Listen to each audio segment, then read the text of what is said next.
दरअसल बिहार के पूर्व डीजीपी गुप्तेश्वर पांडे जेडीयू में शामिल हो गए हैं। पूर्व डीजीपी को बिहार के सीएम नीतीश कुमार ने पार्टी की सदस्यता दिलाई है। इस मौके पर मंत्री अशोक चौधरी और सांसद लल्लन सिंह भी मौजूद रहे। पूर्व डीजीपी गुप्तेश्वर पांडे ने जब वीआरएस लिया था तभी से कयास लगाए जा रहे थे कि पूर्व डीजीपी चुनाव लड़ने का मन बना रहे हैं। अब उस कयास को और बल मिल गया है।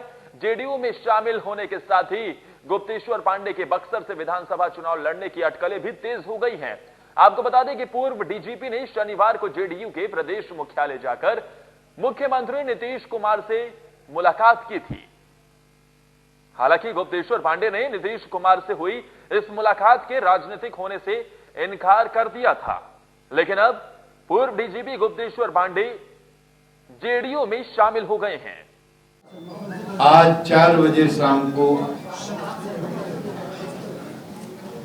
माननीय श्री नीतीश कुमार जी, जो जदयू के राष्ट्रीय अध्यक्ष भी हैं, उन्होंने हमें पार्टी ज्वाइन कराया, प्राथमिक सदस्यता दिलाई।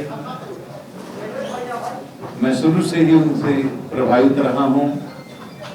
जिस तरह से प्रशासन में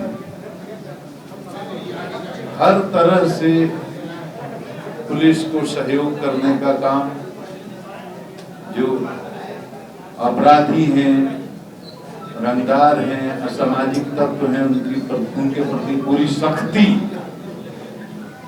बरतने का आदेश, और किसी भी प्रशासनिक कार्रवाई में किसी भी प्रकार का हस्तक्षेप उनको बर्दाश्त नहीं था, चाहे किसी स्तर का। ये बात मुझे बहुत अच्छी लगी और मैंने उनसे प्रभावित होकर उनके नेतृत्व में उनकी पार्टी की प्राथमिक सदस्यता ग्रहण की। आगे जैसा आदेश होगा हमारे दल के नेताओं का, उसके हिसाब से मैं काम करूंगा। चुनाव लड़ना या नहीं लड़ना ये मेरा फैसला नहीं हो सकता। ये दल का फैसला होगा कि दल किस तरह से मेरी सेवा लेना चाहता है। और हमारे साथ बिहार झारखंड संपादक दीपक ओझा फोन लाइन पर जुड़ गए हैं। दीपक, चुनाव की तारीखों के ऐलान के बाद वो सभी कयास अब खत्म हो गए हैं। पूर्व डीजीपी गुप्तेश्वर पांडे जेडीयू में शामिल हो गए। क्या मायने निकाले जाएं और अब यहां से क्या कुछ होता हुआ देखेंगे? हम लोग लगातार खबर दिखा रहे हैं कि गुप्तेश्वर पांडे जेडीयू का दामन थामेंगे और कल भी पहुंचे थे वो नीतीश कुमार से मिलने, लेकिन वो कल शामिल नहीं हो पाए। खबर ये है, अंदर की खबर ये आदेश आपको बताता हूँ कि वो जैसे पहुंचे उनके पास एक खबर आया, उनके एक पंडित जी हैं काशी में, उन्होंने मना किया कि आज का दिन आपके लिए शुभ नहीं है। क्योंकि हम लोग लगातार खबर दिखा रहे हैं, इसलिए मैं इसका खंडन कर रहा हूँ कि इसलिए वो बैरन लौटे नीतीश कुमार से मिलकर, और आज 4:30 से 5 बजे के बीच में उनके पंडित ने एक समय बताया था और शुभ मुहूर्त देख करके गुप्तेश्वर पांडे ने जेडीयू का दामन थाम लिया है और अब कयासों का दौर थम गया है।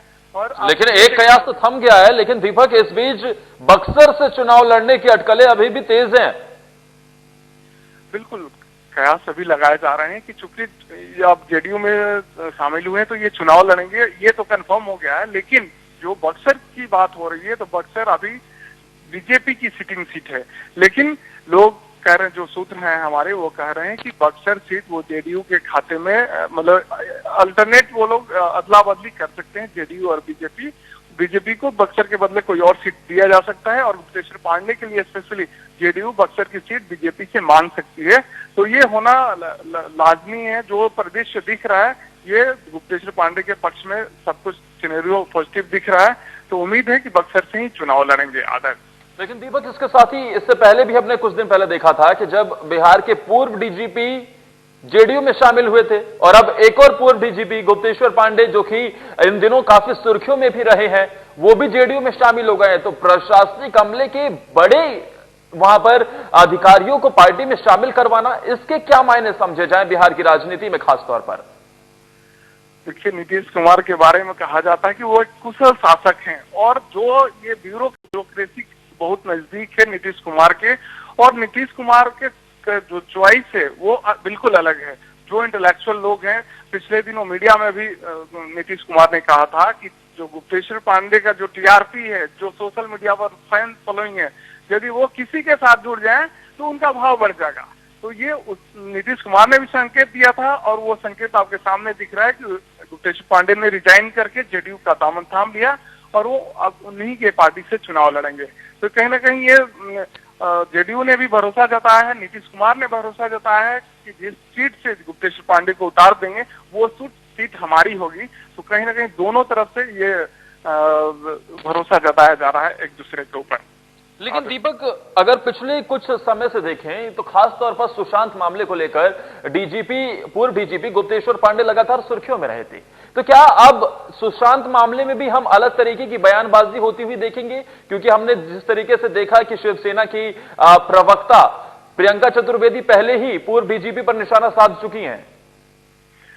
गुप्तेश्वर पांडे ने आज मीडिया से बात करते हुए कहा है कि जो सुशांत केस था वो एज ए पुलिस ऑफिसर के नाते वो जो भी बयान दे रहे थे और जो भी एक्शन उन्होंने लिया है एक डीजीपी के नाते उन्होंने लिया है। और बिहार पुलिस बिल्कुल इस आक्रामक रवैये से पेश नहीं आती, क्योंकि उनके एक ऑफिसर को उन्होंने जो जांच करने अब से जाता है उन्हें क्वारंटाइन कर लिया जाता है, वो नियम के विरुद्ध था और इसलिए वो अपने ऑफिसर के बचाव में आ गया है। और संजोग से जो मुख्यमंत्री हैं नीतीश कुमार, वो सीबीआई को केस ट्रांसफर कर देते हैं और ये सर्कमस्टांसेस बनते क्या कि सुशांत केस आज इस दहलीज से पहुंचा है और उम्मीद है कि सुशांत को न्याय मिल के रहेगा। तो गुप्तेश्वर पांडे ने साफ किया है कि सुशांत केस और मुझे वीआरएस लेना, इसमें दोनों में से कोई तारतम्य नहीं है और ये स्पष्ट था, ये हमारा स्वतंत्रता है कि हम क्या कर सकते हैं। लोकतंत्र में सबको हक है कि वो चुनाव लड़े या अपने पद से रिजाइन दे या अपने पद पे रहे। तो गुप्तेश्वर पांडे ने इसका खंडन किया है कि इसका अर्थ ये नहीं लगाया जाए कि मुझे सुर्खियां मिल गई उस केस की वजह से, इसलिए मैंने वीआरएस लेकर के चुनाव लड़ने की बात करी है। दीपक ओझा, शुक्रिया तमाम जानकारी देने के लिए इस बड़ी खबर पर आपका।